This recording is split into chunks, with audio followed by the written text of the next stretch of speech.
사람들이 몰려든 그날 예수님께서는 조용히 산으로 올라가셨습니다.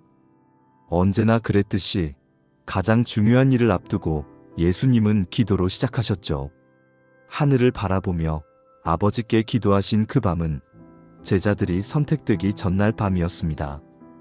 예수님의 사역은 기도로 준비되었고 제자들의 부르심도 그 기도에서 시작되었지요. 그 다음 날 예수님께서는 자신이 원하는 자들을 부르셨어요. 수많은 무리들 중에서 단지 외형이 훌륭하거나 똑똑해 보이는 사람을 고르신 것이 아니었습니다. 그분의 부르심은 사람의 조건이나 공로가 아닌 주님의 선택이었죠. 갈릴리 호숫가 첫 번째 만남.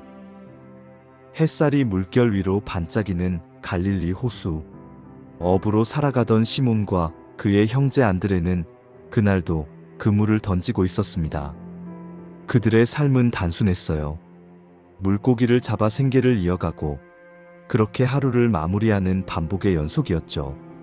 그날 예수님께서 그들을 바라보셨습니다. 그리고 단 한마디를 던지셨어요. 나를 따라오라. 내가 너희를 사람을 낚는 어부가 되게 하리라. 그 순간 그들은 그물을 버렸습니다. 모든 것을 내려놓고 그 자리에서 주님을 따랐지요.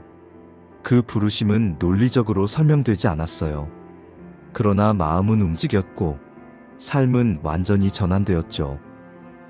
그 조금 뒤편에서 또 다른 배에서 그물을 손질하고 있던 세베대의 아들들 야고보와 요한도 있었어요.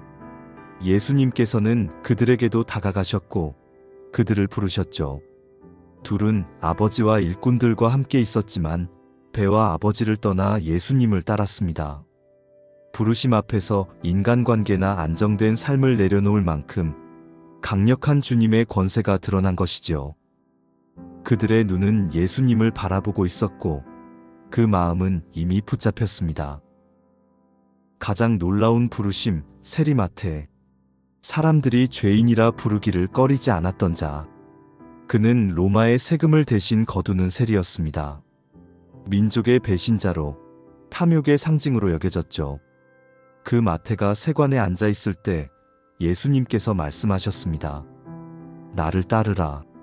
말이 떨어지기가 무섭게 마태는 일어나 예수님을 따랐어요. 거기에는 어떤 변명도 망설임도 없었죠. 주님의 부르심은 인간의 과거를 묻지 않습니다.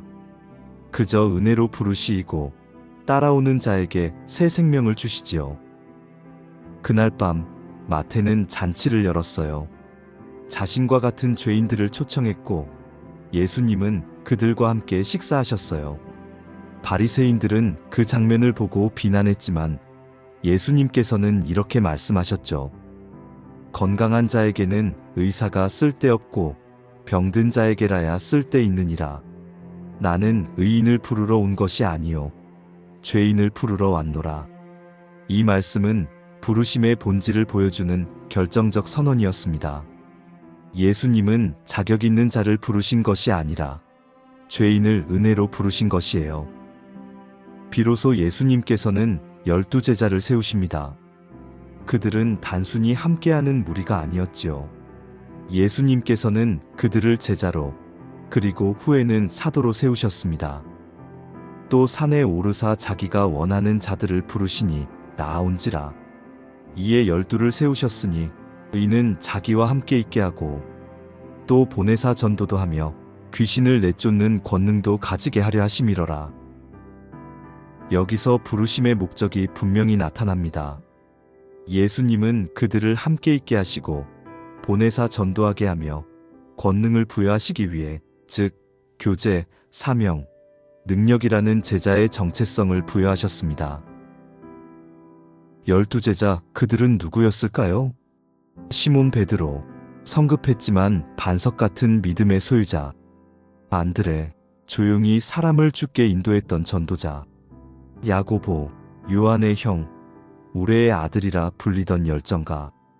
요한, 사랑의 사도, 예수님의 가슴에 기대어 마지막까지 남은 제자. 빌립, 회의적이지만 주님을 깊이 신뢰했던 자. 바돌로메, 참 이스라엘 사람이라 불림.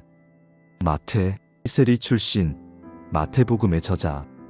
도마, 의심 많은 도마로 알려졌지만 주님의 부활을 믿음으로 고백한 자. 야고보, 조용한 순종의 인물.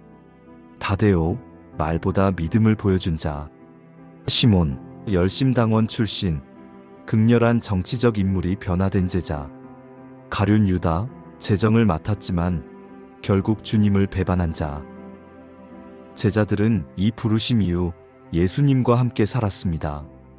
같이 먹고 자고 배우고 실수하고 다시 회복되는 시간을 보냈죠. 그 부르심은 단순한 동행이 아니었지요. 그들의 정체성 전체를 바꾸는 하나님의 역사였어요. 베드로는 어부가 아니었습니다. 그는 사람을 낚는 자, 하나님의 나라를 선포할 자가 되었죠.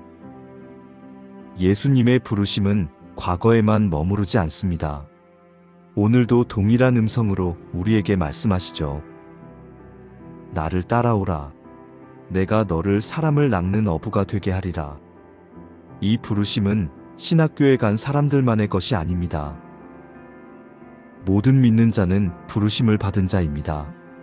그리고 그 부르심은 은혜로 시작되며 순종으로 이어지고 사명으로 완성되어 갑니다. 예수님은 실패자, 죄인, 무명의 사람들을 부르셨어요. 그들은 주님의 은혜 안에서 새롭게 지음받았고 세상을 바꾸는 사도로 세워졌습니다. 그 시작은 오직 나를 따르라는 그 한마디였죠. 오늘도 주님은 우리를 부르십니다. 나를 따라오라. 감사합니다. 다음 시간 더 풍성한 하나님의 이야기로 돌아오겠습니다. 좋아요와 구독 눌러주시면 더 많은 분들께 성경 이야기를 들려드릴 수 있습니다.